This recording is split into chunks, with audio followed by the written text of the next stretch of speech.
Nakakaloka, nahirapan ako maghanap ng trabaho online. Paano ba to? Walang problema here. 6 steps kung paano makahanap ng trabaho online. Yung pang sis ay hindi pa na pag-uusapan. Come on, come on!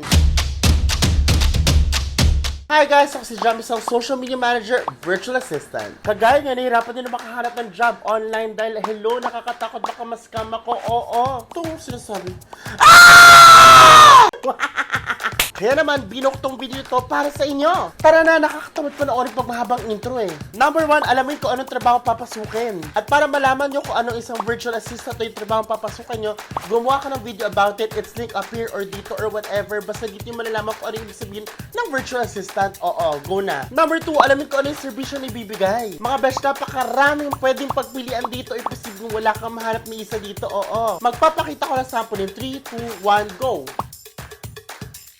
O ano, may napusukan ka ba? Ay, sana all. If yes, subscribe na and hit that notification bell. Come on! Number 3, gumawa ng portfolio or resume. Dapat ito ay related sa service na ipoprovide mo. Pwede siya in a form of website, social media account, at pwede na rin yung traditional na resume. Oo. Guys, i-maximize yung Canva. Naku, bish, kung hindi nyo alam yung Canva, ko na nagigigil talaga ako. Sobrang ganda ng Canva. Sobrang daming templates na pwede yung pagpilian. Mapapadali talaga ang buhay nyo at maganda pa ang output. Come on! Canva! Canva! Canva! Woo! Parang tanga. Number 4, mag-apply online. Laro lang yan guys, it's either agency or direct. For agencies, meron Pineapple Staffing, Rocket Station, at marami pang iba, oo. For direct naman guys, meron tayo mag-online job PH, meron doon, oo. E paano kung wala akong makuha from there?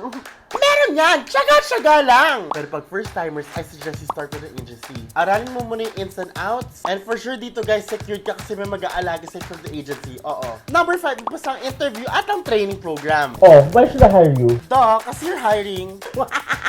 So may dalawang klase interviews dito. Meron from the agency kung i-hire ka at kung if you plan to do an agency. At merong client interviews na napakarami. Oo, lahat tayo dadaan ng client interviews kaya kailangan natin pagandaan ito.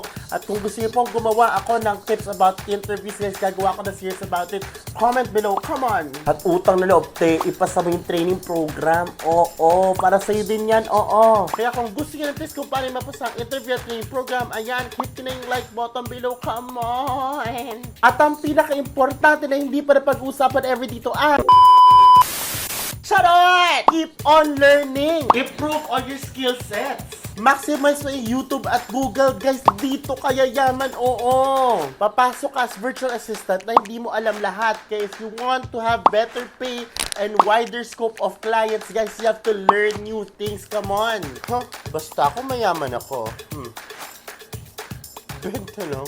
So, comment yaman ako kung agree ka dito sa point na ito. Oops! May next pa. Teka, pro tip. Alamin mo kung anong qualifications sa isang virtual assistant bago ka pumasok. Oo. Sobrang importante nito. At yan ang isusunod ko sa next video after this. VA Qualification. O siya, see you there!